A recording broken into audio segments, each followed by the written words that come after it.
Hello, and welcome to this overview of historical romance novels with the word wallflower in the title. I'm Olivia, your favorite resource for book recommendations you can easily screenshot, and you're watching Random Olive Reads. The Wallflower Wager by Tessa Dare is book 3 of the Girl Meets Duke series. Gabriel is a wealthy businessman who worked his way up from the slums, and now he's setting up house in a fancy Mayfair mansion. While he is fixing it up, he's irritated by his animal loving neighbor, Penelope. Somehow, though, he has wrangled her into rehoming all of her animals, but she insists that he needs to help her to do that. As they spend more time together, they obviously have a deep attraction for each other. Penelope is odd and spinsterly and prioritizes her care of all creatures. She's also a vegetarian and likes to experiment with different recipes with her friends. This book is pretty light and humorous, and there's a parrot somewhere who constantly says inappropriate things. How to Be a Wallflower by Eloisa James is book 1 of the Would Be Wallflower series. Cleo is interested in being a wallflower and plans to order a drab wardrobe. When she visits a costumer, the company has been purchased by an American businessman who wants to move the company out of England and back to America. She gets into a confrontation with the man, Jake, and declares that she has purchased the company instead.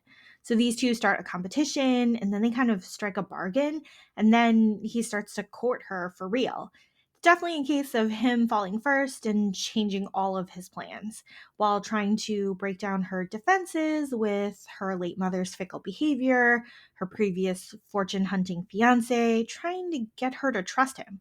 This one was fun to read and pretty light on the drama and angst. A Wallflower Christmas by Lisa Kleypas is book 5 of the Wallflowers series. Rafe, the brother to Lillian and Daisy from previous books of the series, is being matched with Lady Natalie by their collective parents. As he arrives in England to meet the lady, he is very easily distracted by her cousin and companion Hannah. Rafe needs to choose between the future his father has planned for him and with Natalie versus the desire that he has for Hannah. The plot moves pretty quickly here. It's kind of novella length. We get to see glimpses of all of the other characters within the Wallflower series. So this one's a short, sweet, Christmassy story. Temptations of a Wallflower by Eva Lee is book 3 of the Wicked Quills of London series. I'm not exactly sure how these two people met, probably at a ball or something, but they each have their own secret agendas. Sarah is actually the writer of scandalous novels under the pen name of A Lady of Dubious Quality, while Jeremy is a vicar tasked by his family to figure out who this mysterious author is. She doesn't know that he's after her alter ego, and he doesn't know that she's the actual writer, except that he also secretly reads her books and uses them to help him perform more admirably in the marriage bed.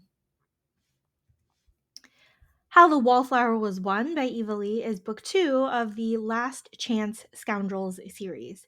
At the start of this book, Finn is trying to set up his friend Dom with a blue stocking Tabitha, thinking that they would make for an easy marriage of convenience. However, Dom's not interested, and Tabitha is completely intimidated by Dom anyway. Plus, Finn and Tabitha are clearly drawn to each other. The problem is that Tabitha is a well read intellectual lady trying to gain entry into a prestigious academic society, while Finn has always been berated and thought to be an imbecile. He's not, he just has trouble reading, but he's clever and observant. Finn thinks that he's no match for Tabitha and is afraid that she will despise him once she finds out the truth about his intellect or lack thereof.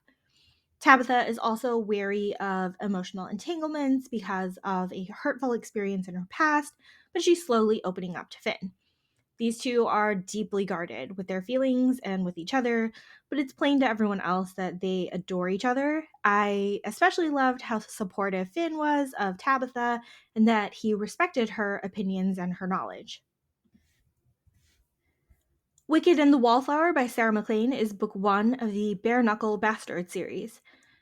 Lady Felicity is a spinster wallflower who I guess was ruined by some sort of scandal, and Devil seeks her out to set her up with a suitor that he wants revenge on. But she negotiates her own deal with Devil for lessons in passion while they're together.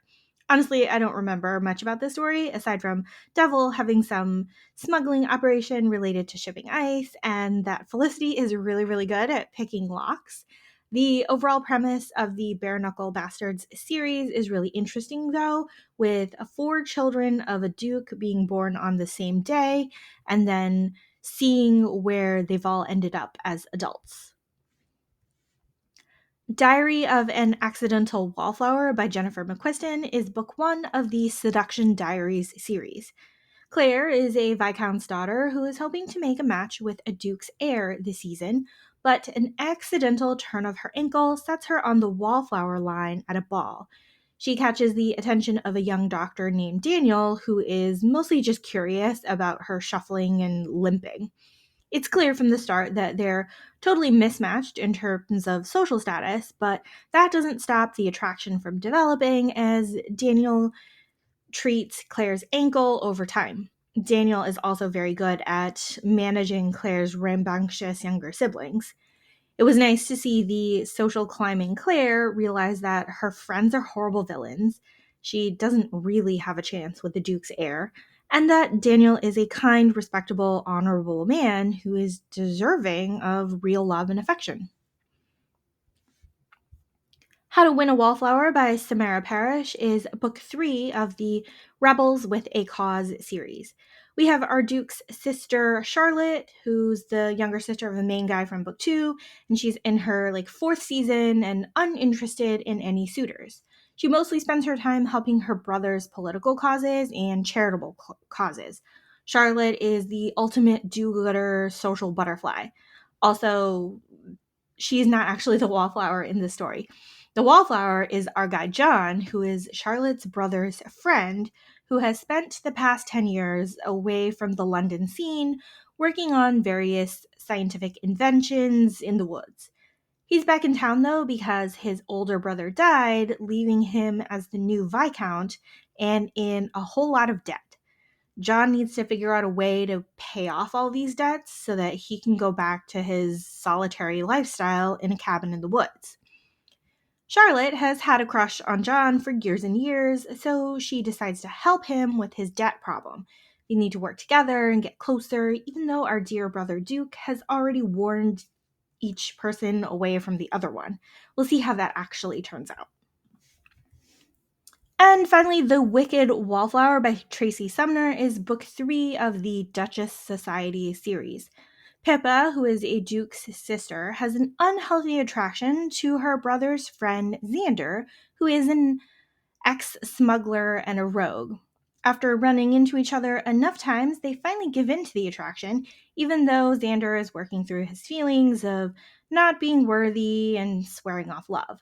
This is a fun adventure story for Pippa and Xander, and they just keep staring at each other and meeting up, and finally she kind of takes the reins and takes on Xander's insecurities and pursues him until he gives in.